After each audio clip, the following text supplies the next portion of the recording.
Les amis, et oui, nouvelle vidéo, et oui, en direct, et oui.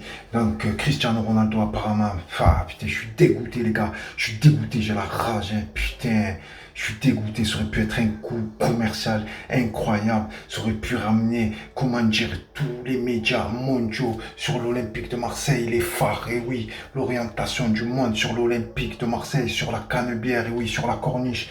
Ah, c'est vraiment dommage. Je crois que CR7, il va tripler, comment dire, non, il va diviser par 4 ou 5 son salaire pour retourner à son club formateur, le Sporting Portugal. Et oui, c'est vraiment dommage. En plus, on va se le taper dans la poule. Donc, c'est pour ça que aujourd'hui, je réponds encore à une supportrice qui m'avait interpellé, qui m'a dit oui, toi, tu crois que, comme j'ai jamais entendu un supporter de l'OM dire que le Sporting Portugal, il est comment dire, il est plus fort que l'Olympique de Marseille.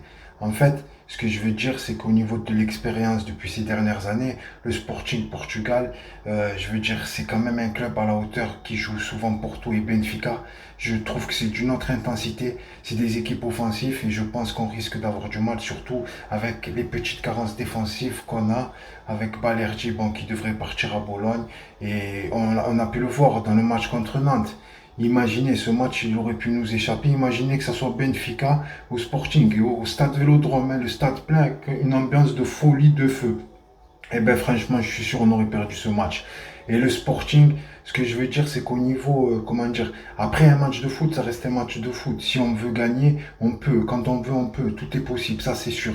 Mais il faut se donner les moyens. Et je pense qu'il va falloir être très, très, très stratégique et les surprendre dès le coup de sifflet, dès le coup d'envoi du match, de ces matchs-là de Ligue des Champions. Va falloir, comment dire, faire tomber la foudre, faire exploser le stade. Va falloir les faire les froisser. Va falloir les faire qu'ils fassent dans leur culotte. C'est exactement ça, quoi. Donc, c'est ce que je veux expliquer. Après, au niveau des, comment dire, de la gestion des clubs, tout ça, des transferts, on peut le voir. Les Portugais, c'est pratiquement les meilleurs. Ils ramènent des joueurs incroyables. De toute façon, tu peux voir les Nuno Mendes, les Nuno. Il y a tellement de Nuno, je sais plus quoi. Fernandes aussi, le numéro 10, que c'est un joueur que j'affectionne vraiment, vraiment. C'est vraiment un joueur à l'ancienne, un milieu de terrain à l'ancienne, numéro 10, le joueur de Manchester United qui joue au Sporting. Voilà, donc il y a beaucoup de joueurs. Je trouve que le football portugais il est un peu sous-coté par rapport à ce que les gens pensent. Voilà, c'est un avis personnel. Moi, je suis allé au Portugal il y a très longtemps.